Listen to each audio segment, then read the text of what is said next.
라디오 책방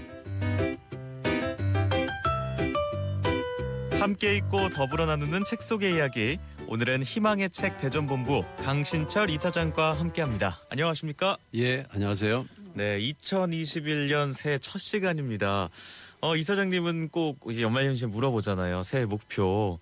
올해 이것만은 꼭 지키겠다, 이루겠다 하시는 일 있으세요? 네, 제가 10년 전에 모델링 이론을 개발하고 모델링과 창의성이라는 책을 썼어요. 근데 이 책이 대학 교재용으로 쓰다 보니까 너무 어렵다고 독자들이 얘기가 있어서 이걸 좀 일반 대중도 읽을 수 있는 교양서로 쉽게 쓰려고 2, 3년 전부터 준비를 하고 있는데 아직도 마무리를 못하고 있는데 올해는 꼭 마무리 지으려고 합니다. 이론 개발하셨던 걸 다시 한번 재정립해본다. 누구나 계획을 세우지만 작심삼일이 되기 쉽잖아요. 네. 이사장님은 좀 잘 지킬 수 있는 방법, 비결 있을까요? 저는 결심한 것을 이제 실천하기 위해서 두 가지 방법 쓰는데요. 하나는 어디 잘 보이는 곳에다 적어두고 가끔 되새겨보는 거고요. 두 번째 방법은 지인들에게 이제 공언을 합니다. 그래서 여러 사람들에게 공언한 거는 신뢰관계를 유지하기 위해서라도 지키지 않을 수가 없거든요. 저는 이사장님 말씀 중에 첫 번째는 잘 지키거든요. 잘 적어두고 가끔 이렇게 보면서 생각은 하는데 주변 사람들한테 이렇게 공언하진 못했어요. 이 두 번째 방법도 저도 잘 지키기 위해서 한번 써먹어 보겠습니다. 자, 그나저나 오늘 소개해 주실 책 어떤 책입니까? 지난 1년 모두가 어려운 한 해를 보냈죠. 그런데 그 와중에도 여러 비리와 부패는 끊이질 않고 있습니다. 참 안타까운 마음이 들었는데요. 네. 그런 의미에서 우리 조상 가운데 절개와 지조를 지키며 살다간 인물을 되돌아보면서 마음을 추스리는 시간을 한번 가져볼까 합니다. 어떤 인물일지 궁금합니다. 16세기 어지러운 정치판에서 초연하게 자신의 지조를 지키면서 묵묵히 학문의 길을 고집한 그 남명 조식 선생의 사상과 일대기를 적은 책인데요. 허건수 교수가 쓴 절망의 시대 선비는 무엇을 하는가라는 책입니다. 예, 절망의 시대 선비는 무엇을 하는가. 이 남명 조식 선생 하면 대쪽 같은 이미지가 먼저 떠오르는데요. 네. 어떤 분인지 자세히 소개 좀 해주시죠. 예, 남명 선생은 연산군이 집권하던 시기인 1501년에 경상남도 합천에서 태어났습니다. 19살 때 절에서 공부하다가 이제 조광조의 부고를 들었는데요. 바로 그 김효사화라는 사건이 있죠. 예. 나라를 바로잡고자 했던 어진 선비들이 모함을 받고 목숨을 잃는 걸 보고서 남명은 어지러운 세상에서 벼슬을 하지 않겠다 이렇게 결심을 합니다. 게다가 강직하기로 소문난 아버지가 억울하게 파직을 당해서 그 충격으로 돌아가시는 것을 본 뒤에 더 그 뜻을 굽히게 됐죠. 아예 그 과거 시험에도 응시를 하지 않았나요? 어머님이 권유를 해서 못 이겨가지고 이제 과거 시험을 보긴 했습니다. 1차 시험엔 합격을 했지만은 2차 시험은 응시하지 않았습니다. 남명은 선비가 벼슬자리를 얻거나 공명을 얻기 위해서 공부하는 거는 잘못이라고 생각을 하고 인격과 학문을 닦아서 세상을 바로잡고자 하는데 뜻을 두었다고 합니다. 가치관이 그랬군요.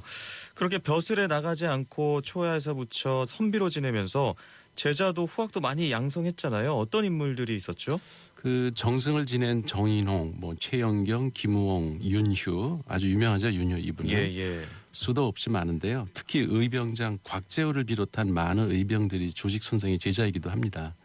의를 강조한 그 남명의 교육관이 학문에만 머물지 않고 현실 참여에 행동 지침을 마련했던 의미이기도 합니다. 바로 여기에 남명 선생의 실천 학문 사상이 드러납니다.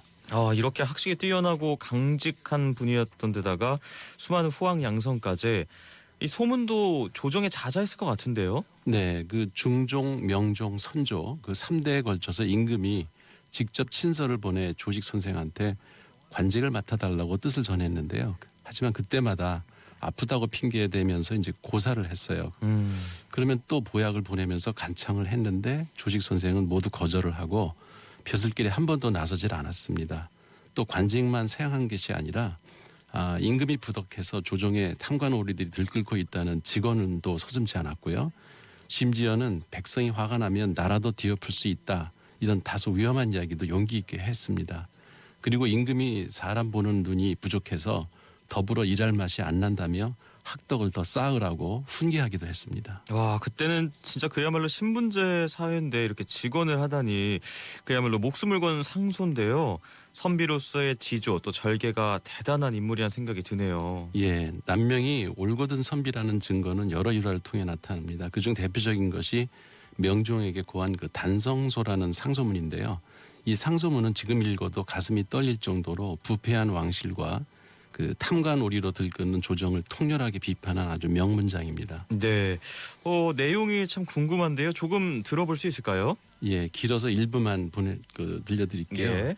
전하께서 나랏일을 잘못 다스린 지 이미 오래되어 나라의 기틀은 이미 무너졌고 하늘의 뜻도 이미 떠났으며 백성들의 마음 또한 이미 백임금에게서 멀어졌습니다.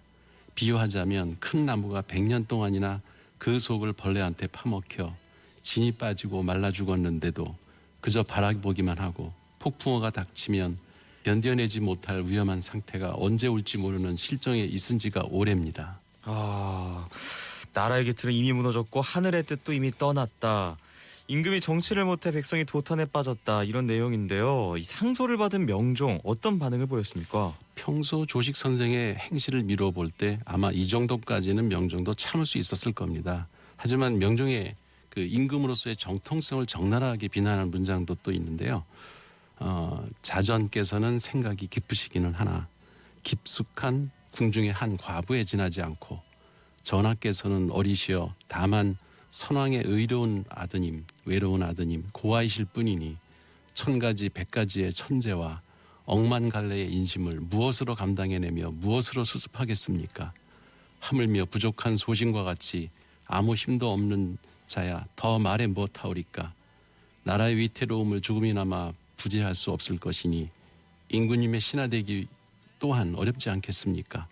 추워라도 헛된 이름을 팔아 임금님의 벼슬을 도적질해서 그 녹만 먹고 하는 일 없이 지내는 그런 신하가 되는 것을 신은 원치 않습니다.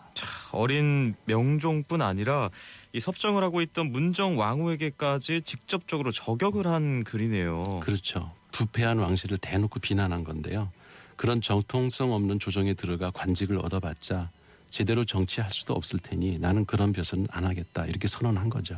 이 용기는 참 대단한데 이 상소를 올리고도 무사했습니까? 임금의 심사에 오죽했겠습니까? 분통이 터지고 혼을 내주고 싶었겠지만 워낙 학덕이 높고 사람의 존경에 이제 받는 사람이라서 잘못 건드렸다가는 비난만 받고 오히려 채통만 떨어질 것을 염려해서 분을 사귀고 참는 수밖에 없었다고 합니다.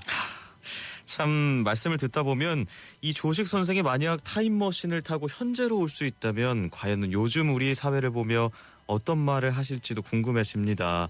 오늘 살펴봤던 허권수 교수의 절망의 시대 선비는 무엇을 하는가라는 책으로 이야기 나누고 있는데요. 마지막으로 한 말씀 더 붙여주시죠. 요즘 수험생들이 대학이나 전공을 선택하느라고 고민이 많을 겁니다. 이때 자신의 재능을 키워서 사회에 무엇을 기여할 수 있을까를 고민해야 하는데 그저 출세나 일신의 영단을만을 꿈꾸면서 공부를 한다면 나중에 자신의 이익을 위해서 자칫 사회에 해악을 끼치는 사람이 될 수도 있습니다. 권력이나 부를 추구하기보다는 올바른 품성을 가지고 국가와 사회를 위해서 일할 수 있는 인재가 많이 나와야 우리의 미래가 밝아지지 않을까요? 네. 저는 청소년들이 남명 조식 선생과 같이 권력을 탐하거나 아부하지 않고 소신껏 비판 정신을 유지하면서 당당하게 사는 자세를 배웠으면 하는 마음에서 이 책을 소개했습니다. 네, 이 혼란스러운 시대에 꼭 필요한 인재상에 대해서 한 번 더 생각해 볼 수 있는 그런 시간이었습니다. 라디오 책방 희망의 책 대전본부 강신철 이사장님과 함께했습니다. 말씀 감사합니다. 예, 고맙습니다.